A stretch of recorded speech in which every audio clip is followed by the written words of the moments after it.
This is the flipper thumb partial that I processed in a cold cure acrylic in the last video. Now the plan with this was to bring it into class and trim it as a demo, and that was several weeks ago. Plans that got sidelined by snow and various other things that happened, so this has now been sitting on the model for a couple of weeks without being removed. This isn't something that would normally happen in the lab, because usually in the lab when we're making something, especially something fairly small and quick like this, we do it, we get it done. And it doesn't tend to sit on the model for long, but it can happen, and it can happen at school where you've done a project, you've done one stage, and then you put it in your locker and it's sat for a while. So the model being dried out and this sitting on the model for an extended period of time, this isn't a good thing because it makes it more difficult to remove the acrylic. The acrylic is easiest to remove as soon as you take it out of the pressure pot. When the acrylic is warm, the acrylic is fresh, and the model is separated and soaked with water. So the first thing I'm going to do is I'm going to take this and I'm going to put it in water. Now, I'm not completely submerging it in the water. I'm just covering the base. I could stand it on end and let it soak up that way. What I want to happen here is I want the water to soak its way up through the model until the model is completely soaked, and that will help with freeing the acrylic from the stone.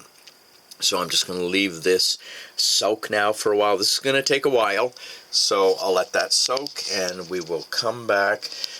You can see the dark line there as the water is coming up through the model by capillary action.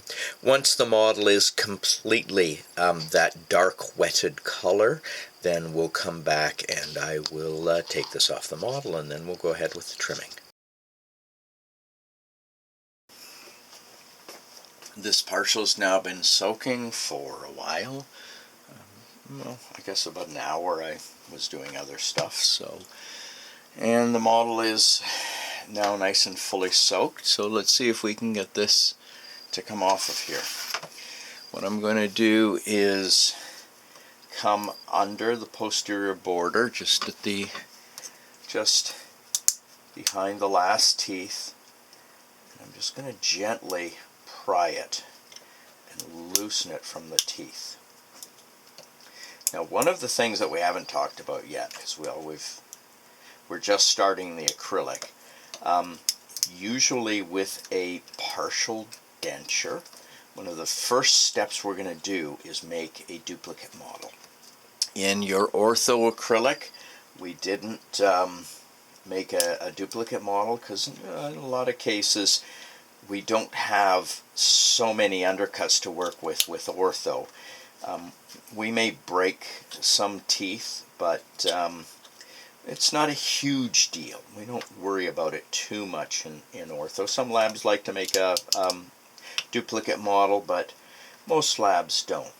I'm lifting this very carefully because in a partial, we commonly break the teeth as we're taking the denture off. If we're heat curing the denture, the teeth are going to be destroyed.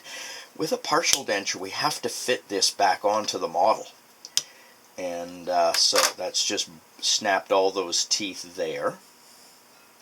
Okay, so what I'm going to do is I'm going to just take these teeth off. Do not throw away the broken teeth. Save everything. And I'm going to glue the teeth back into place. Once the model is dry, I'll glue the teeth all back into place.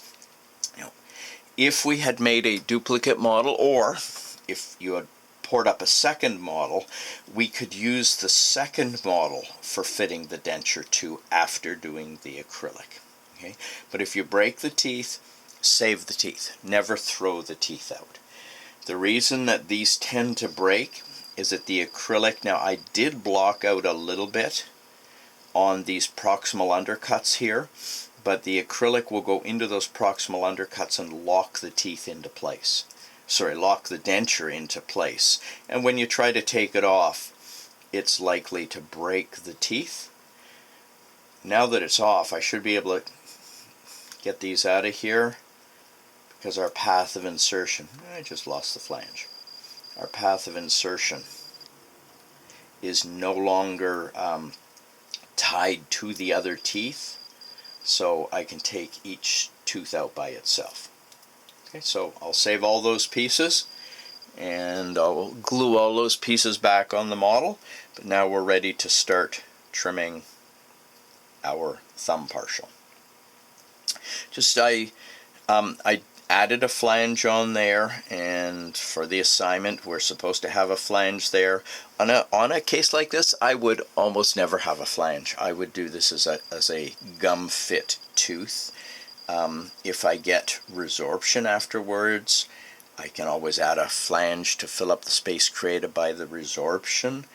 But depending on what we're doing with this, especially if it's going to be a precursor to an implant treatment, a gum fit with no flange is often a better solution.